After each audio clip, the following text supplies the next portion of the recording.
Hi, Erin Frame with Social Real Estate AZ at HomeSmart Advantage Group. I'm here with Ian Brandon, Nova Home Loans. And we are here today with Episode 15 of the Lowdown. We messed that all up, but who cares? So we're here today to talk about stupid debt. And what was it? Stupid. It's stupid just debt. stupid debt, yeah. We're trying to think of a name for this episode. We're like, let's call it We don't want to know the stuff we talked about. How to get rid of debt today.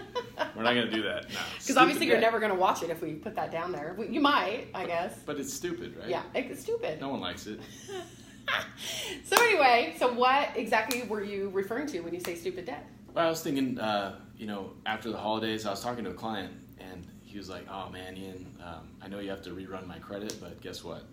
I racked up some debt. No. He had fun during the holidays, and he's like, I had a great Christmas, but... Did you not tell him? Well, I tell you guys all the time. But, stuff comes up. We're human, right? And basically what we're saying is when you're under contract on a house, don't go out and charge up your credit cards. Don't do that. Because even though you're under contract and you were pre-qualified and all that, they're going to check it again before that house closes and you could lose out. So. But what I want to talk about, not so much about the contract side of things. Yes, don't do that. But, life happens. It's Christmas time. Your kids want a toy. You can tell them no. Right? No, you're going to go into debt and you're going to get them this freaking toy because all of our kids are spoiled. But, when it comes to debt, you have to have a plan, really. What I do is I use an Excel spreadsheet and I itemize every single debt that I have. You need to do my debt. You need to work on my stuff for me. But I look at, I organize them in order of how much interest I'm paying. Mm-hmm. And every month I check it and double check it because what's happening right now in our economy is doing better coming out of the recession. And what happens is the Federal Reserve raises the prime rate. You hear the rates are rising, prime rates rising. Mm-hmm. What that does is it affects your credit cards, it affects auto loans, it affects variable lines of credit, home equity loans. Didn't even think about that, actually. All those things are going up right now. So you want to be cognizant about how much you're paying in interest. Yeah. And, I don't do personal loans. I don't do home equity loans. I don't do auto loans, anything like that. Mm-hmm. So I'm kind of pitching some personal bankers out there. If you're a personal banker and you're watching, you're going to love this episode. Because what I'm really encouraging people to do is analyze what they're paying and contact a banker to find out if they can change that, convert their variable rate to a fixed rate. Mm-hmm. Auto loans, if you're paying, higher than 5%, try and refinance every 6 months. It doesn't hurt you to attempt to refinance your auto loan. See, I wouldn't even know that, so that's good information. Yeah, being in the industry and I know these things, mm-hmm. my auto loan rate's at, I think, 1.8 and 2.5%, right? I have a fifth wheel at 4.5%. Wow. But that's really, really good for a fifth wheel. Yeah.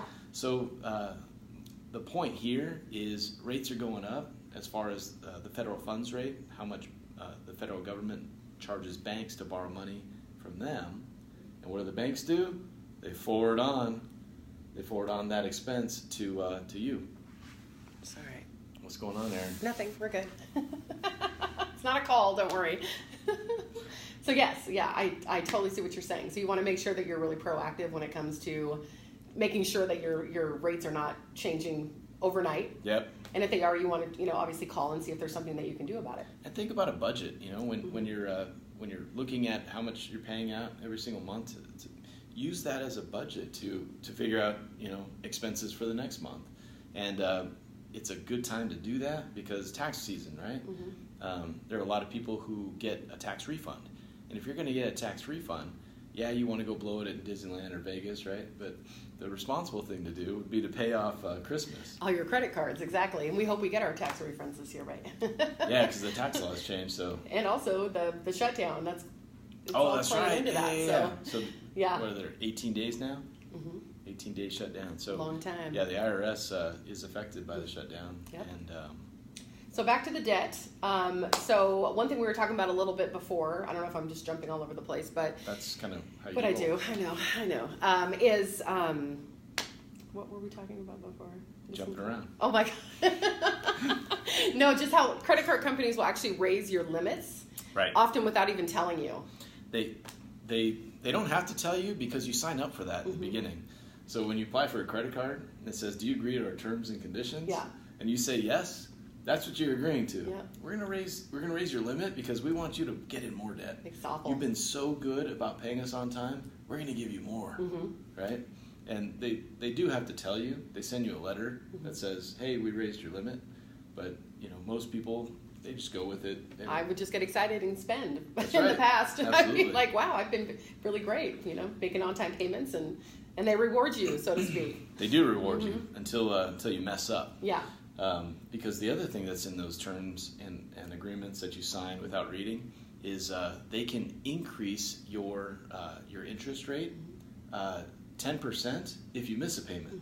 So you really have to make sure you're paying your credit cards and obligations on time because you might have an introductory rate of 0% for 12 months, and if you rack up debt within that intro rate period and then don't pay it off within those 12 months, then it goes to 20%.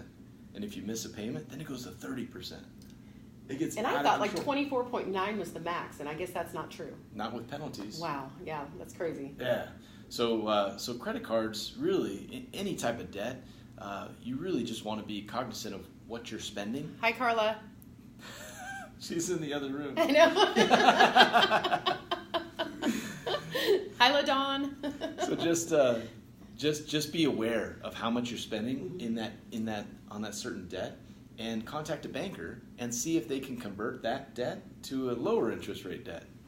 She just gave us a smiley face with Carla. LaDawn likes the great info. Yes, she does. I love that too. So that's my little trick on credit. Also, paying off probably your highest interest rate, obviously cards first. Do that first, and when you talk to a banker, they might be able to come up with a solution for a complete debt consolidation.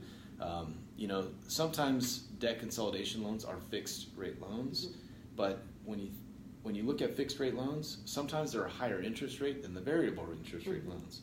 So you want a good mix of you want to look at your total debt and see, okay, I'm paying 20% on credit cards. I'll get a debt consolidation loan at 10%. That's good, right? Yeah. Cut it right in half.